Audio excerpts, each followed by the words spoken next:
cover-up artist, and you are a liar. But not a snitch.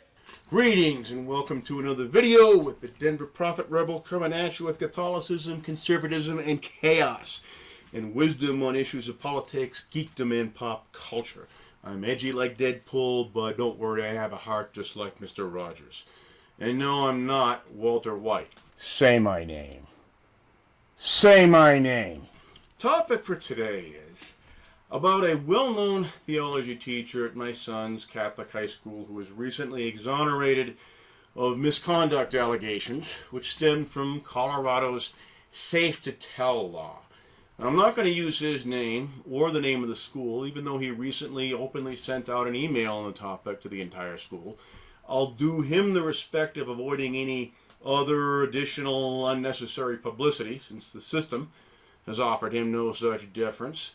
But when this thing first broke and the news was that a teacher had been placed on the dreaded administrative leave, my oldest boy told me who it was, and something just didn't seem right. Here was a fella who had been at this school for 28 years and was very well respected. Now, that doesn't mean he didn't have some secret dark side, but the thing is, there weren't any rumors of any kind from either of my sons, who usually have their finger on the pulse of these things. Usually when there's a story, there's some kind of tribal knowledge, some kind of a rumor, some kind of thing that people are talking about that makes you not surprised at what happened. But in this case, about this person, there was nothing. Silence. Crickets. The only thing I'd heard was there was speculation. Maybe it was due to the challenging nature of his class. Somebody didn't want to do an essay. Well, it turns out he was walked out of the school that day.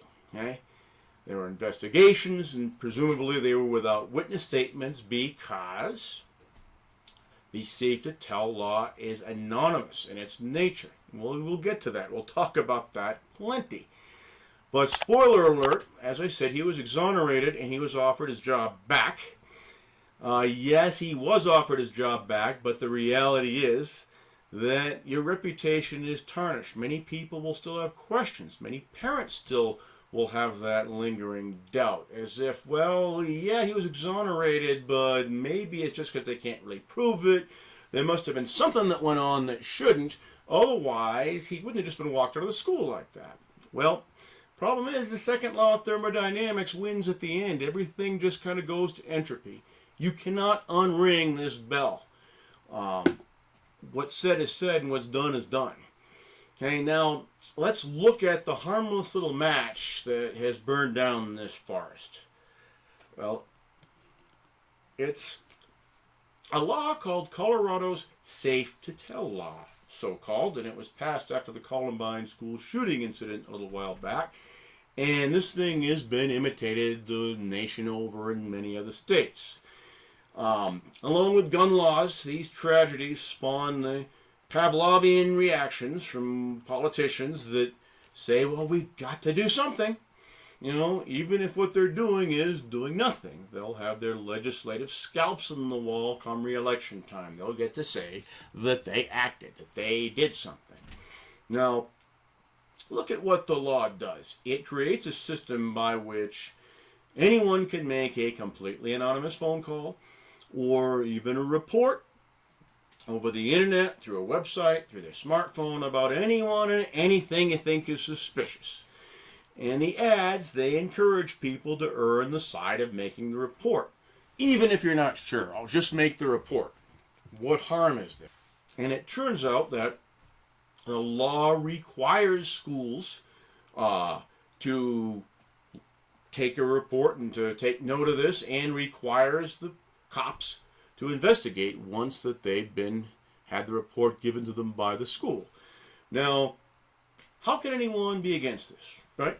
You're given a chance to feel safe making a report. What's unreasonable about this? If you take a look, anonymity is guaranteed by law. There's no caller ID. Callers' names are not asked. You know, this report just poof, just totally comes out of the blue. It's available to schools, teachers, students, parents, etc.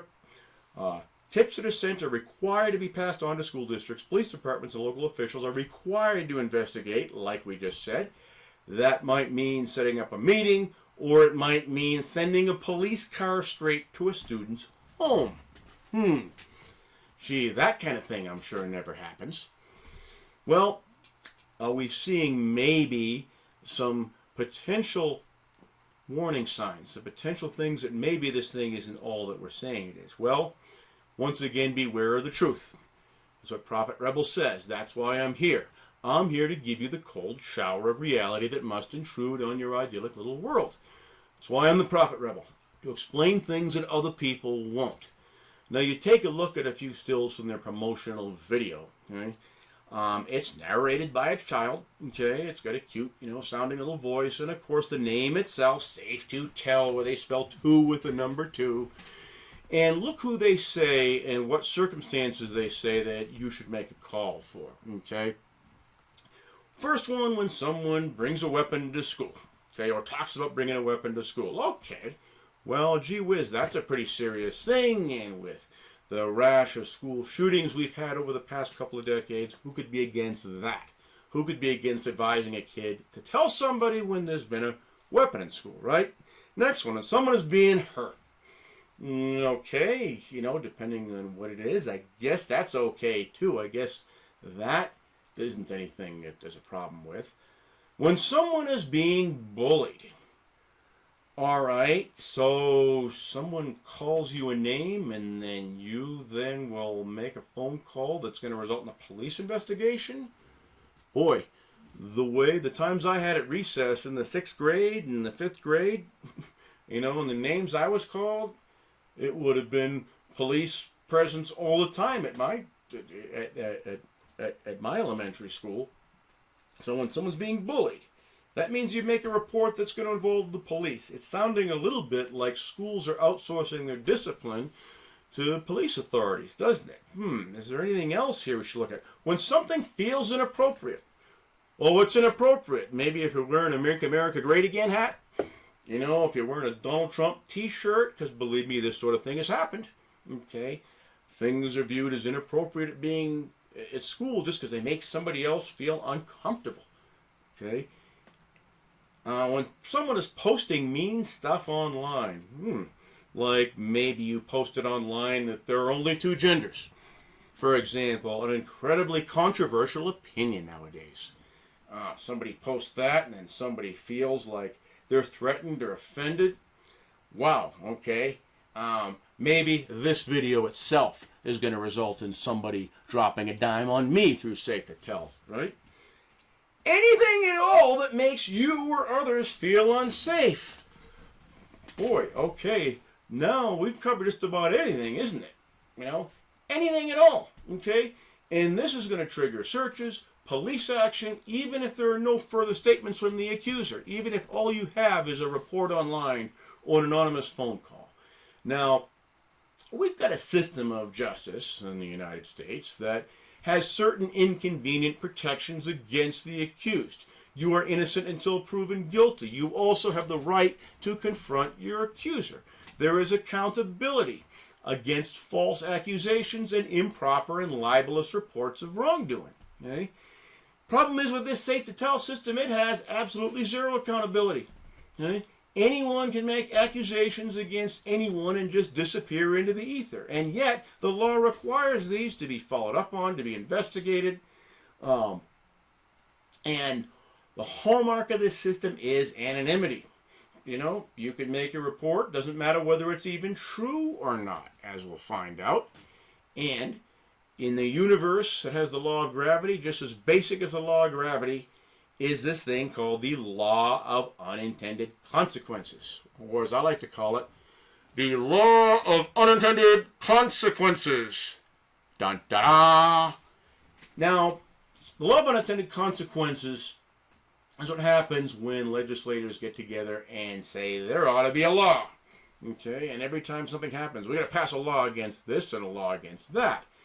And the problem is that these Trojan horse laws often sound pretty good when you start. I'll give you a couple of examples. Supposing every new car manufactured in America is required to have a big sharp spike right through the steering wheel. And the reason for said spike is to prevent rear-end collisions from occurring. And my question is, would it prevent rear-end collisions? Well, yeah, it would. Okay. Would it also have unintended consequences? I think we all would agree that it would. Okay. Or how about highway speed limits? We shouldn't be able to drive 75, 70 miles an hour anymore, even in North Dakota. This past summer, the speed limit was 80. Of course, I got a ticket for doing 90, but I digress. What if the speed limits were lowered to 25 miles per hour on the freeways? Okay? Would that save lives due to high-speed accidents? I bet probably it would, but would it have unintended consequences? Yes, it certainly would. Well, the point here is that there may be anecdotal cases in which Safe2Tell has done some good things. Maybe it's helped some children. Maybe it's helped them go and be able to talk to an adult about something where they otherwise would not have. The problem is it has some very disturbing and very un-American unintended consequences. That being the weaponization of this system against somebody you don't like. And the complete anonymity that this system affords allows this. And this is not merely theoretical, okay? You don't have to do much more than a Google search and a couple of mouse clicks to find examples. Okay? At Meade High School, senior or junior Jacob Prendergast, his story is right there. Okay, he was falsely accused of bullying, multiple times. Okay, and again, because it's anonymous, it makes it easy for people to report anything for anyone they want, and there's no way to tell who submitted the report. Somebody else they had a problem with, they get reported for drinking even though they never did. A woman named Robin Adams, who has a daughter, a 14-year-old daughter in Englewood High School. She was the subject of 13 tips in middle school. Okay, and these tips ranged anything from she was selling drugs to she was selling herself out as a prostitute. She had her backpack searched. The police showed up at school, took her out of class. Okay, it got so bad that she took online classes. Okay, she couldn't even show up at school. The bullying was so bad. Bullying from these anonymous tips everybody was making that accused her of doing everything but sinking the Titanic. Okay. Lucy Geishelm, I'm not sure if I'm pronouncing that right. She's a 15-year-old from Nevada that was a victim of 3 false reports from somebody who claimed she was using drugs that were provided by her parents and that she was suicidal. Police pulled her out of class twice to question her at school. She felt scared and alone. Neither the school nor her police even told her about the false reports or why she was being questioned. And it turns out some of her friends were falling victim to the same thing that she figured out what was going on. It became evident this was a situation where somebody was bullying several people in this social group. Okay? Also recently, just this past April, there were school lockdowns as a result. In fact, lockdowns over the entire metro area over one Safe2Tell report in a very significant use of police resources and law enforcement that could have been used elsewhere. Now, the most common reason for a Safe2Tell report is to report threatened suicide, as we find out from the legislative annual report that's required to be submitted about Safe2Tell. So, what we have here is, conundrum country is a place we're going to next, that in a state that has assisted suicide, you get to report someone anonymously that they threatened suicide. So what would the people at the other end of the line on Safe2Tell say? Maybe, recommend you a good doctor, some of Jack Kevorkian's friends. I don't know. But once again, a very strange schizophrenia in values. Now, of course, what does everybody say? Okay? What does everybody say? Well, we can go ahead and we can reform this law, right? We can make it better. Representative Jonathan Thinger, a Democrat from Longmont, has introduced legislation to do that. Problem is, the legislation doesn't do anything. All it does is better track how many false reports are being made. Like that wasn't being done already. Like nobody thought that would be a good idea to begin with. I don't want to get rid of it. I don't want to cripple it. I just want to fix it. Once again, you pass a law that says, oh, you got to count the bad reports. Okay? Well, it does nothing. It doesn't change the substance of the law at all. All it does is rearrange the proverbial deck chairs. Now, the reason this does nothing, and the reason why this is just symbolism over substance, is because they say, and pay lip service to the fact, oh, we're not allowed, okay? It's not allowed to make false reports. Safe to tell is for serious reports only. It's not for pranks or hang-up calls. False reports and blatant misuse of safe to tell will be investigated. Uh-oh. Does anybody see a little poison pill in there, perhaps? Okay, you're investigating. What is that investigation going to involve, then? Okay, what's it going to involve? Guess what? Psst. It takes away anonymity. The anonymity that's the very underpinning of this law in the first place. That as soon as you start investigating false reports at all, people are no longer guaranteed anonymity. Okay, as soon as a single report being made loses its anonymity as a result of one of these investigations, you've poison-pilled the anonymity out of the system. And the anonymity is the underpinning of the whole law. And we all know it doesn't take even that sharp of a super detective these days to use phone tracing and IP address tracing and whatnot. Do you really think that information isn't available? Do you really think so? And as soon as somebody is investigated for making a false report, even once, okay, well, it could happen to anybody, even somebody who uses the system properly and makes a report that's not false. If they don't sound credible, okay, guess what? They'll be investigated, okay? And maybe they're investigated and their report is found out to be credible, but now their anonymity is gone. Their name is on it, okay? Bottom line is either everyone's completely anonymous or no one is. There's simply no middle ground here. It's a binary system. It's either anonymous or it's not. You can't square this circle. You can't be both pregnant and a virgin at the same time. Now, I'd quite frankly rather have people to take responsibility than to have anyone become a false victim of reporting. Okay? This system is scary. Anytime you even suspect the least little thing, well, the Bill of Rights is falling victim to snitch laws. Okay? And the solution is, I'm sorry to say it, and maybe it offends people, but so what? Prophet Rebel is here to offend people. Put your name on it. Okay? If something has happened to you, or if something has happened to your child, don't use Safe to Tell. Report crimes to the police. That's what they're there for. Not some Pollyanna website or phone number where you can talk to somebody who's going to say, oh, poor baby, okay? Report crimes to the regular police through normal means. Put your name on it. Yes, life isn't fair, okay? Somebody, for example, is a rape victim.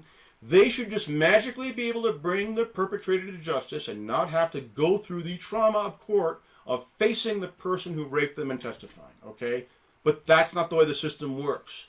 Because we do protect people against false accusations, okay? We have to do that to prevent the weaponization of our justice system. Because we do have a system of justice in which you have a right to face your accuser and to be informed of the nature of the charges against you, okay? This is a guarantee against kangaroo courts, and it guarantees guilt, or it guarantees that you're innocent until proven guilty. Now, the problem is all of this. People will say, but what about the children? What about the children? Look, we have become conditioned not to accept that the world is an imperfect place and that life isn't fair and that sometimes we're called to take responsibility for things even though we didn't choose what happened to us. Crime victims have the responsibility foisted upon them of making sure it doesn't happen to somebody else. So instead of some Pollyanna Safe to Tell law in which the government is like a helicopter parent, how about instead we do more to help victims through the process, coming up with creative ways of supporting the victims who come out and testify. Okay? In the comments section of this video, I'd love to hear some people's ideas. So let's have that discussion. But don't tell people they don't have to put their name on it. Now, our founding fathers knew a few things, okay? about search and seizures they were subject to by the British soldiers, about the right to speedy trial, habeas corpus, etc. Soldiers coming into people's homes, executing search warrants that didn't have judicial supervision. That's why we have a Bill of Rights, people. I mean, there's a misconception of, there is no exception, rather, for that children are in danger, that we go and nuke the Bill of Rights, okay? Well, Prophet, if your kids, what if your kids, you know, you'd feel differently if it happened to your kids. And I'm saying this as a man who has 4 children, okay? 4 children. And the funny thing is, none of them have been harmed by teachers, and their age is 9 to 18, okay? But they have by this system. And let me tell you exactly how. Because my second oldest son himself was a victim of such bullying by such reports, okay? I had a police officer show up at my door, you know, saying, is your son in trouble? We've had reports of this and that. Now, luckily, in Prophet Rebel's house, we are educated and informed that we do not live in a police state. You don't have to let a police officer into your home. You don't have to tell a police officer anything. So we avoided serious trouble by just saying, we choose not to talk, okay? We choose not to say anything. And we still have enough of a system left intact that there's nothing more they could do. If it was just a he said, she said, okay, that's not enough to get a warrant to come into my home, okay? And people should realize that many circumstances, you don't even have to give an officer your name, okay? So, again, we haven't been traumatized by any teacher who's performed any misconduct toward them, but we have had traumatic experience of having to deal with the system of having cops knock at your house, in your neighborhood, where all your neighbors can see, okay? Being, well, boy, something must go wrong there. Cops wouldn't show up at somebody's house if there weren't something going on that there shouldn't be, on how that affects your reputation. So if you want to know how things traumatize people, try being a victim of one of these reports. So the problem is here, again, the whole protect the children angle is like a third rail in politics. You can't be perceived as going against it. I mean, we could legalize about anything we wanted to if it were framed as being for the children. Heck, you could legalize robbing 7-Elevens if you framed it as a children's bill or an education bill, right? Because nobody can ever vote against one of those things. Okay? Again, it is a Trojan horse. But back to our original thesis here. Safe2Snitch. Okay? It has cost a man his reputation and his career. Okay? 28 years as not only a theology teacher, but a nationally known and published teacher. This man has had an exemplary career. He's well loved, and he deserves better than just to walk away, not even finishing out the year. What I'll do is post his email right here that he sent with his name and the name of the school, and I'm going to read this to you quickly. I sincerely thank the board of members of the school for this opportunity to write to you and explain briefly my decision concerning my short and long-term relationship with the school. As the superintendent's letter makes clear, the allegations made against me have been thoroughly investigated and found to be without merit. I am sure that you can imagine the emotional, psychological, and physical strain this has been on me. It is not the Lent I would have chosen, but it has been a time of deep and prayerful discernment. Although the Archdiocese has graciously invited me to return to the classroom, my discernment has conveyed to me very clearly that it is time for me to retire. I cannot begin to thank all the current and former students and families who have reached out to me with prayers and support. And he mentions cards and bouquets and whatnot. So, bottom line is this story would seem to have a happy ending. He's exonerated, right? He got offered his job back. But he doesn't feel that he can do that. As a matter of fact, as I'm recording this now, it's not even the end of the school year. Guy isn't even finishing out the school year, okay? That's how much this has affected him. And one thing I don't see in this email or in the letter that the Catholic superintendent has sent out, I don't see any mention of who made the report and whether any investigation is going to take place of that person or if he's going to face any consequences for his actions or her. Yes, we're not sexist. We're inclusive nowadays. Could be him, could be a her, or it could be any one of the 55 other genders that are out there, I guess. So why is that? Oh, wait a minute. It's because Safe to Tell is anonymous. He or she even probably has built-in tort immunity. Okay? Because of the authority of the state. Now, we've mentioned the Bill of Rights, but speaking of lists of 10 things, there's another even more important list, which also gets blown up by Safe2Tell. That's that list right there. I seem to remember something in there that's relevant here. Oh, yeah, there it is. Thou shalt not bear false witness. I know I heard that someplace before. I knew it was on another one of those lists that we live our life by. So, somebody obviously didn't remember their catechism and their 10 commandments. Okay?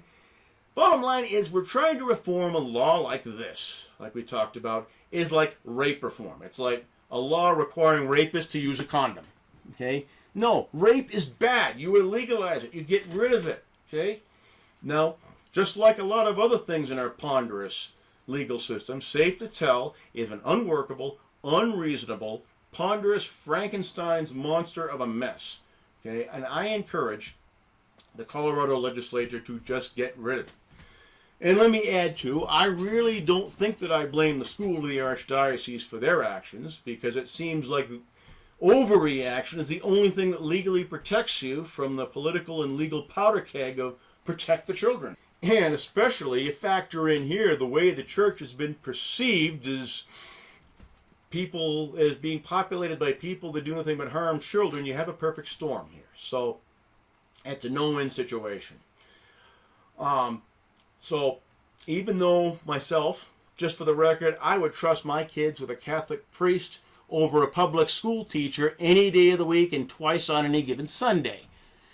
But that's another topic. Anyway, my message to whoever the sack of crap is that accused this man, like I said, you're a cowardly sack of crap. And I invite you to come out from whatever slimy rock you're hiding under and prove the rebel wrong. Why don't you put your name on it? Why don't you face the dissonant music of criminal and legal consequences? Better yet, if you happen to know the person who made this report and you can prove it and or are willing to make a sworn statement, imagine that. You make an accusation, you have to put your name on a sworn statement. What a concept. Anyway, I encourage you to come forward and put your name on it. Okay? Bottom line is get rid of these Safe2Snitch laws. Okay? Stop eviscerating due process and the Bill of Rights of the U.S. Constitution. They're there for a reason. Okay? So I encourage you all to hit the subscribe button, hit the like button, and smash that bell so you'll know whenever Prophets has given you a new video. You can donate to my PayPal. Anything helps. But I'm telling you, goodbye, God bless, and beware of the truth.